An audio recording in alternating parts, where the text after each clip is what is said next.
ఇది రాత్రి 11 గంటలకు జరిగింది. పొద్దున్నే ఉదయాన్నే మళ్ళా 6 గంటలకు వచ్చాడు. నువ్వేమన్నా తాగేసి కాళ్ళు పట్టుకున్నా అనుకుంటావేమో అని పొద్దున్నే వచ్చి మళ్ళా కాళ్ళు పట్టుకున్నాడు.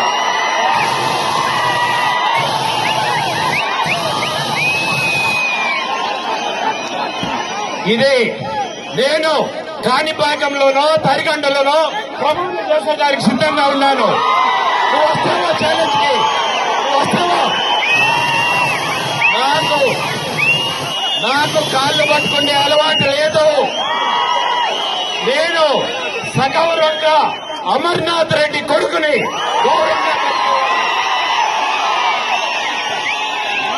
పదవులు వస్తుంటాయి పోతుంటాయి, కానీ మా ఆత్మాభిమానం గౌరవాన్ని ఎప్పుడూ తాకట్టు పెట్టము.